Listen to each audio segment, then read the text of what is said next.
દરેક માતાને પણ રિક્વેસ્ટ છે, દરેક માતાઓ એક વસ્તુ ખૂબ ધ્યાનમાં રાખે. જ્યારે તમારું જન્મેલું બાળક નાનું હોય, રડતું હોય, 1-2 મહિના 3 મહિનાનું, સૂતું ના હોય, રાઈટ, ત્યારથી એને સારી ટેવ પાડજો.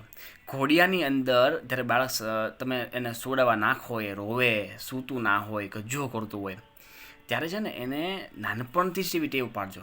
ઘોડિયામાં ઝૂલાવતા અથવા ઇલેક્ટ્રિક આવ્યો હોય તો ભલે ને ઇલેક્ટ્રિક, જ્યારે બાળક ઝૂલતા સૂશે ને ત્યારે તમે એની પાસે ભગવાનની કંઈક કીર્તન ગાજો, રાઈટ. જો તમે સ્વામિનારાયણ સમુદાયથી બિલોવ કરતા હો તો ભગવાન સ્વામિનારાયણની ધૂન ગાજો.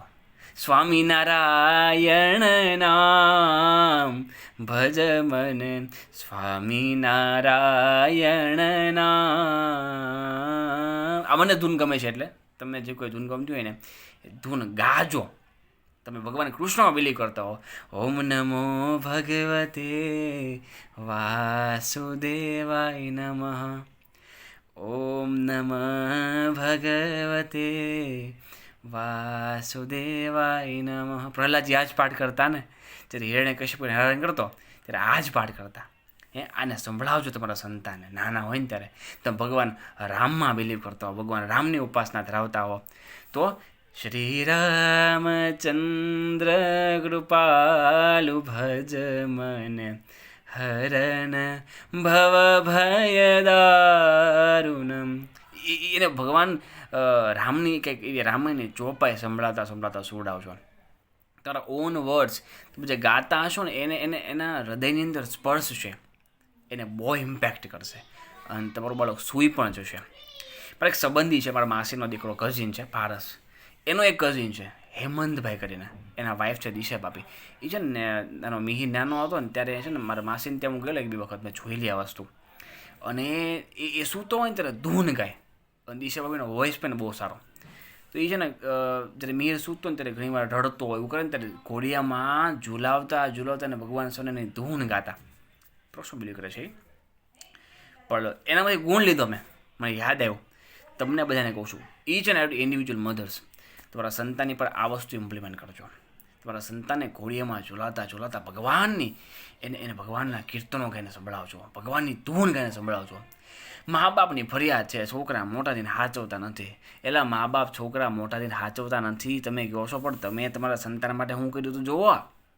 તમારું સંતાન કોઈ દિવસ તમારું થઈને એટલે કોઈ દિવસ તમારાથી દૂર થાય જ નહીં. પણ એને માટે તમારે નાનપણથી એના જીવન ઘડવા પડે ભાઈ, સમજાય છે. નાનપણથી તમે એની આ એક્ટિવિટી કરાવો, ઓલી એક્ટિવિટી કરાવો, બધું કરાવો, પણ તમે એને ભગવાનની વાતો નહીં કરો, તમારું સંતાન તમારું રહેશે શું? યાદ રાખજો, કુસંગ કરતા વાર નહીં લાગે. સારી વસ્તુ માટે જ મહેનત કરવી પડશે, સમજાય છે. કુસંગ તો સહજમાં આવી જશે, સ્કૂલ કોલેજમાં જોબ કરવા જશે ને કુસંગ તો સહજમાં આવી જશે ભાઈ એને. પણ એને સંસ્કાર આપવામાં ધ્યાન આપવું પડશે. તો બાળપણથી માતાએ ખાસ ધ્યાન રાખવું. જો મેઇન જવાબદારી સંસ્કાર આપવાની માતાની જ આવે છે, રાઈટ.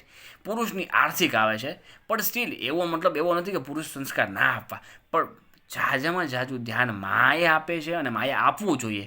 માટે નાનપણથી પારણિયામાં સોડાવતા તમારા સંતાનોને ભગવાનની ધૂનું, ભગવાનની કીર્તનો સંભળાવજો. મોબાઈલમાં નહીં, તમારા ભલે તમે જેવો રાગ હોય તમારા રાગે સંભળાવજો, તમારા સ્વરે સંભળાવજો. તો એને જે એ નાનપણથી ઇમ્પેક્ટ કરશે ને, મોટું થઈને તમારું સંતાન તમને ક્યારેય નહીં છોડે. આ હું છાતી ઠોકીને કહું છું. આપણે આપણા સંતાનોને સંસ્કાર આપવામાં કસર રાખીએ છીએ, પછી નબળો સંગળતા વાર લાગતી નથી અને સંતાનો આપણા રહેતા નથી. તકલીફ મૂળે છે ને તમારે. આટલું તમે કરો, સાચું કહું છું. આ નાનપણથી જ તે જે માયું છે ને બધાને ખાસ કહું છું, each and every individual females આ વસ્તુ ઇમ્પ્લિમેન્ટ કરો તો જોઈની અંદર બહુ કામ લાગશે. નાનપણથી જ તમારું સંતાનને પોઝિટિવ સ્પિરિચ્યુઅલ વાઇબ્રેશનો હૃદયની અંદર જશે, રાઈટ. એ કર્યા પછી તમારું સંતાન કોઈ દિવસ આડા માર્ગે નીચે, કારણ કે બાળપણથી જ એના હૃદયની અંદર ભગવાન તત્વ પડ્યું છે, રાઈટ. જો આપણા હૃદયની અંદર જે કોઈ પણ વ્યક્તિ આ દુનિયાની અંદર જન્મ ધારણ કરે છે ને, એના આત્માની અંદર એક ભગવાન ઓલવેઝ રહેલા છે પ્રગટપણે, રાઈટ. પણ છતાંય એ સાથે પણ આપણે આપણા સંતાનોને જો આ માર્ગે લઈ જઈએ, જો આ નાનપણથી આ વસ્તુ ઇમ્પ્લિમેન્ટ કરીએ, તો એ સંતાન તમારું ક્યારેય માટે નહીં. અને તમારું સંતાન હંમેશા તમને સાચવે તે પોઝિટિવ વાઇબ્સ, એના માટે સ્પિરિચ્યુઅલ વાઇબ્સ બહુ જરૂરી હોય છે. આ વસ્તુ ઇમ્પ્લિમેન્ટ કરજો, તમને જીવનમાં બહુ કામ લાગશે. સૌને ખૂબ જ જય જય સ્વામિનારાયણ.